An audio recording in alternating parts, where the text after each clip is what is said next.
আসসালামু আলাইকুম। কেমন আছেন সবাই? আশা করি সবাই ভালো আছেন, আমিও ভালো আছি। আল্লাহ রহমতে এবং আপনাদের দয়ায় অনেক সুস্থতার সাথে জীবনযাপন করতেছি। আমার একটা কথা বলার ছিল। ছাত্র জীবন থেকে আমাদের প্রত্যেকটা মানুষের স্বপ্ন থাকে যে আমরা ভালো কোনো কর্ম করব।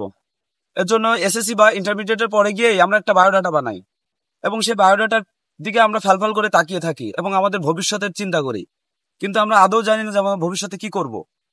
এর প্রকৃত কারণ হচ্ছে আমাদের আহ স্থির না, কোনো লক্ষ্য স্থির না। এই লক্ষ্য স্থির না করার কারণে আমাদের যত সমস্যা। আর এই লক্ষ্য স্থির না বিধায় আমরা 18 বছর শিক্ষা জীবন পার করার পরেও আমরা তেমন কোনো ভালো কর্মজীবনে প্রবেশ করতে পারবো এমন কোনো নিশ্চয়তা পাওয়া যায় না।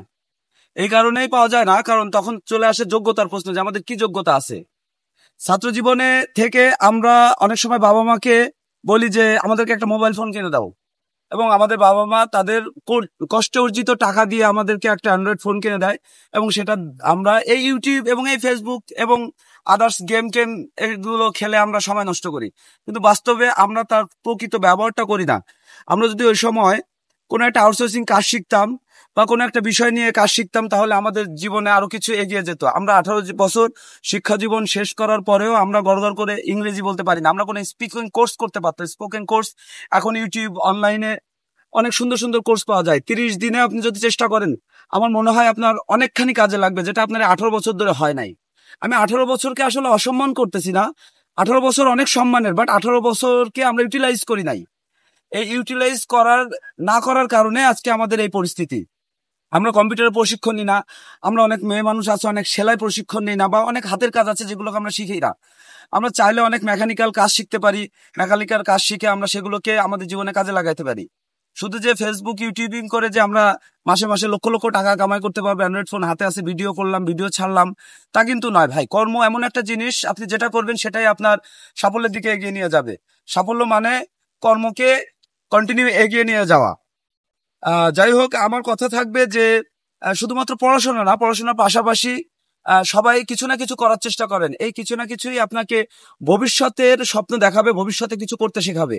অনেকের প্রতিভা থাকে, চিত্রশিল্পী হওয়ার প্রতিভা থাকে। ছোটবেলা থেকে চিত্রশিল্পীটাকে এমন ভাবে প্যাশন হিসাবে নেন যাতে সেটা কন্টিনিউয়াসলি আপনার করতে পারেন, এবং সেইভাবে প্রশিক্ষিত হওয়ার চেষ্টা করেন।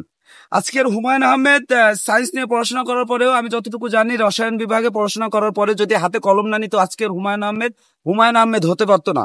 কারণ তিনি সায়েন্স বিষয়ে পড়াশোনা করছে, তিনি হয়তো বা কোনো এক জায়গার প্রভাষক হিসাবেই থেকে যেতেন, বা কোনো একটা গবেষক হিসাবে থেকে যেতেন। তাকে এই জায়গায় নিয়ে আসছে কিন্তু তার কলম।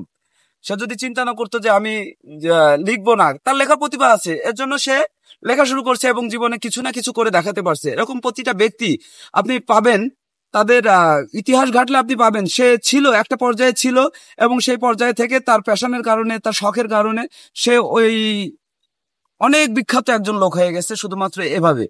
যাই হোক ভাই, আমার কথা হচ্ছে কর্মজীবন একটা স্ট্রাগল জীবন। সেখানে ফ্যামিলি এবং সন্তান আদি লালন পালন করার জন্য, তাদেরকে দেখভাল করার জন্য উপার্জন করা লাগে। এই উপার্জন করতে গিয়ে আমাদের অনেক শখ পূরণ হবে না। আমাদের কথা হচ্ছে যে শখটাকে পূরণ করতে গেলে অল্প অল্প থেকে শুরু করা লাগে। সবার চাহিদা মেটাতে গেলে অল্প অল্প থেকে শুরু করা লাগে, তা না হলে সম্ভব নয়। একদিনেই কোনোদিন সম্ভব হবে না। যার কারণে ছোটবেলা থেকেই ট্রাই করুন। বাবা মার প্রতি আমার অনুরোধ থাকবে যে আপনার সন্তানকে এমন কিছু শিক্ষা দিন যে তার ভবিষ্যতের জন্য কাজে লাগে। শুধুমাত্র পড়াশোনার ভিতরে তাকে আবদ্ধ রেখেন না, তাকে অন্য কোনো কিছুতে উৎসাহিত করুন এবং ভালো কিছুতে উৎসাহিত করুন। ধন্যবাদ। আল্লাহ হাফেজ। ভালো থাকবেন, আমার জন্য দোয়া করবেন। সকল ছাত্র ভাই বন্ধুদের জন্য আন্তরিক শুভেচ্ছা রইল।